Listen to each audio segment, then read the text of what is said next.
आप देख रहे हैं मिरर मीडिया। मैं हूं अंजलि। स्वागत है आपका बंगाल एक्सप्रेस में। चलिए रुक करते हैं अब तक की सुर्खियों की ओर।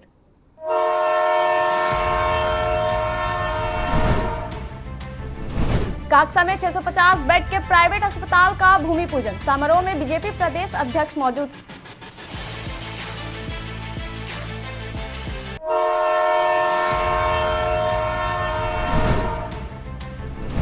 दुर्गापुर में मुख्य सड़क अचानक धंसी, स्थानीय निवासी दहशत में। प्रशासन ने की इलाके की घेराबंदी।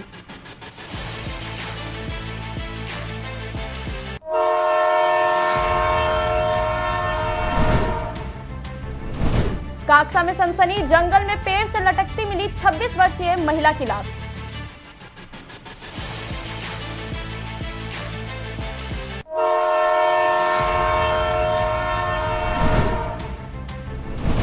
दुर्गापुर में सियासी बवाल, रेप आरोपी कारोबारी के कार्यक्रम में पहुंचा भाजपा प्रदेश अध्यक्ष, उठे कई सवाल।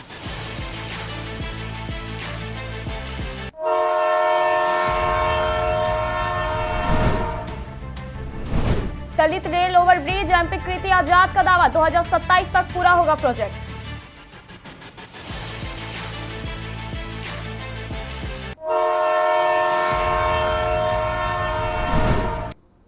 अब खबरें विस्तार से। काक्सा के मुचीपारा में 650 बेड के निजी अस्पताल के लिए भूमि पूजन किया गया। पहले चरण में 200 बेड के अस्पताल का निर्माण होगा। कार्यक्रम में समीक भट्टाचार्य और सौमित्र खान मौजूद रहे। इस मौके पर समीक भट्टाचार्य ने राज्य की स्वास्थ्य व्यवस्था और चुनाव से जुड़े मुद्दों पर राज्य सरकार की आलोचना की।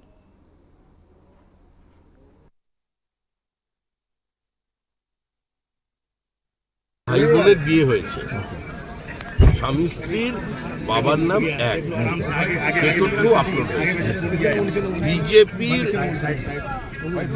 ডিএলএড এর সিগনেচার নকল করে যে ভোটার জীবিত, যে ভোটার সেখানে আছেন প্রতিষ্ঠিত চিকিৎসক, তার নাম সই করে দিয়ে দেওয়া হচ্ছে, যাতে বিজেপি গন্ডগোল তৈরি করছে।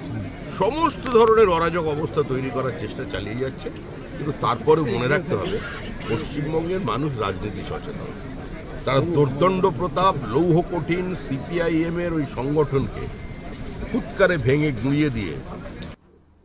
दुर्गापुर के वार्ड नंबर 9 स्थित कनिष्क चौराहे पर दुर्गापुर स्टील फैक्ट्री की ओर जाने वाली मुख्य सड़क का एक हिस्सा अचानक धंस गया, जिससे इलाके में हड़कंप मच गया।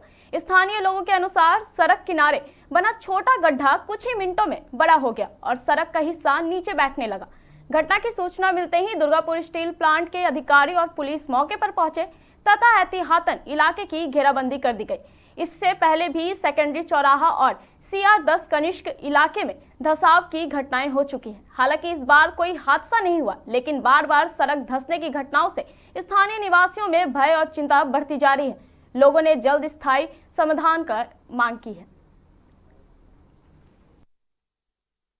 হঠাৎ কিছুক্ষণ আগে একজন ডাকলো যে এখানে একটা সাদা রঙের গাড়ি দাঁড়িয়ে ছিল। যে গাড়িটা যেই পেরিয়ে গেল, তারপরে দেখছি এখানে একটা ছোটো গর্ত। যে গর্তটার দিকে যখনই মুখ বাড়ি দেখছি, তখন দেখছি ভেতরটা পুরো একদম অনেকটা জুড়ে ওই জায়গাটা পুরো গর্তটা হয়ে রয়েছে। এর আগেও ঠিক এরকম ধরনের ওই সেকেন্ডারি মোড়টাতে হয়েছিল। এই তো মাস 2-3 হবে, মনে হয় কি 4 মাস হবে, ওই মোড়টাতে বিশাল গর্ত হয়েছিল। তার কিছুদিন আগে পুলিশ কোমরের ওইখানটাতে হয়েছিল বিরাট গর্ত।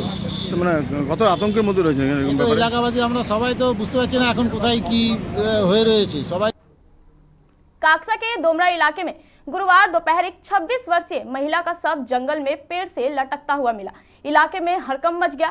मृतक की पहचान रिया रुईदास के रूप में हुई है, जो दोमरा गांव की निवासी थी। स्थानीय लोगों ने शव देखकर पुलिस को सूचना दी। सूचना मिलते ही काक्सा थाने की पुलिस मौके पर पहुंची और शव को बरामद कर पोस्टमार्टम के लिए भेज दिया गया। पारिवारिक सूत्रों के अनुसार रिया की शादी बबनबेरा गांव में हुई थी, लेकिन पारिवारिक विवाद के चलते वह अपने पिता के साथ घर रह रही थी। बताया जा रहा है कि वह मानसिक अवसाद से भी जूझ रही थी।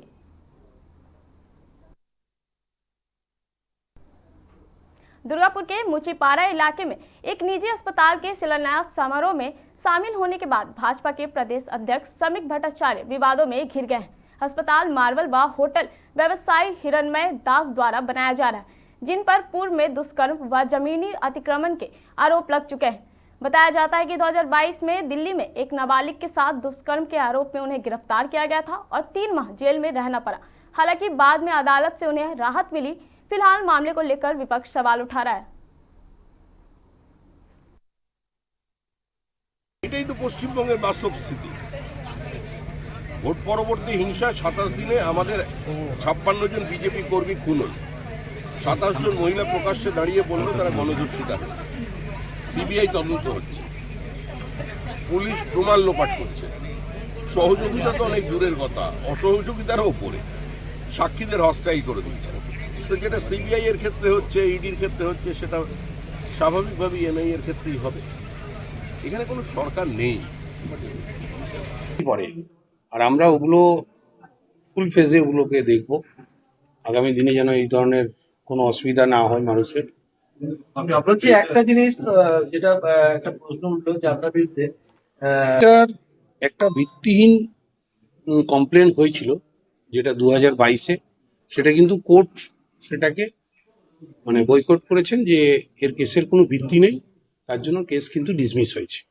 3 মাস আপনি দেওয়ার জন্য ছিলেন। ছিলাম, সেটা কমপ্লেনের হিসাবে কোনো যদি কমপ্লেন করে কেউ সেটা তো হবেই। তো সেটা যখন কোর্ট যখন দেখেছে যে এর কোনো সেইভাবে কোনো প্রমাণপত্র নেই এবং কোনো কিছু কেউ আসছেন না, তখন সেটা কিন্তু এই মাস 6-3 আগে। पूर्व वर्धमान के तलित इलाके में फंसी गाड़ियों की परेशानी जल्द खत्म होने वाली है। एमपी कृति आजाद ने कहा कि तलित रेल ओवरब्रिज का काम 2027 के आखिरी तक पूरा हो जाएगा। एक लेन 2026 तक खुल सकती है, जिससे लंबे जाम और एक्सीडेंट की समस्या कम होगी। लेकिन बीजेपी नेता डॉक्टर संतरूप दे ने इस दावे पर सवाल उठाए हैं और प्रोजेक्ट की असली पहल पूर्व एमपी अहलूवालिया की बताई है। मीटिंग हुआ कैंप में, यहाँ पे पीडब्ल्यूडी के वेस्ट बंगाल के ऑफिसर्स आए थे, रेलवे के सीनियर इंजीनियर्स यहाँ पर आए हुए थे, यहाँ पर कॉन्ट्रैक्टर भी थे। हम लोग का यहाँ पर बात हुआ, जो समस्या इन लोग को आ रहा था वह रेलवे की तरफ से अभी आ रहा है कि यूटिलिटी रूम बनाना है, उसके लिए सब एस्टिमेट बनाएगा, बना करके भेजेगा। लेकिन हमारे पश्चिम बंगाल की तरफ से ममता बंदोपाध्याय के सरकार की तरफ से कोई कमी नहीं है। हम लोग बोला है जितना विकास हो सकता है उतना करेगा। आपको ध्यान होगा जब हम इलेक्शन के पहले भी लोग हमको तलित ब्रिज के बारे में बोला था, उसके बाद भी हम यहाँ के 3 विजिट किया है। 7 এর মধ্যে end of the 2027 I think এটা কমপ্লিট হয়ে যেতে পারে। তো এখানে আছে যেখানে রেলের একটা ইস্যু আছে, রেল লাইনের উপরে যে আমাদের যে আপনার গার্ডারগুলো হবে বা স্ল্যাবগুলো হবে, সেটার জন্য এখানে অনেক স্ট্যাটুটারি পারমিশনের ব্যাপার থাকে। যেমন পাওয়ার ব্লক নিতে হয়, রেলের ওখানে বিভিন্ন সময় ট্রাফিক ব্লক, পাওয়ার ব্লক নিতে হয়, কারণ গার্ডার লঞ্চিং করা বা এ ধরনের একটা বিজিয়েস্ট মানে রেলের লাইন। তো সেই সমস্ত টাইমকে কনসিডার করে আমাদের মনে হয় ওটা ওনাকেও বলেছি, তাতে 2007 end of 2007 we are targeting to complete that work. 2019 সালে ভারতীয় জনতা পার্টির এমপি মাননীয় আলুওয়ালিয়াজির স্বপ্নের প্রকল্প ছিল এই তালিতের ওভারব্রিজ, তালিতের যে গ্রেডটা, যে ওভারব্রিজ হবে ওখানে এবং একটা চওড়া রাস্তা হবে। তার জন্য সাধারণ মানুষের কথা শুনে উনি সেই রেল প্রকল্পের আবেদন জানান এবং তার সাড়া দিয়ে সমস্ত নকশা থেকে শুরু করে তার যে ফান্ড মঞ্জুর করা তৎকালীন সময় হয়ে গেছিল। জমি জট, পশ্চিমবঙ্গ সরকারের যে জমি জট দিতে চাইছিলেন না তৃণমূল সরকার, রাজ্য সরকার চাননি সাধারণ মানুষের সুবিধার্থে ওখানে হোক, তাই এতদিন ধরে আটকে রেখে দিয়েছিলেন।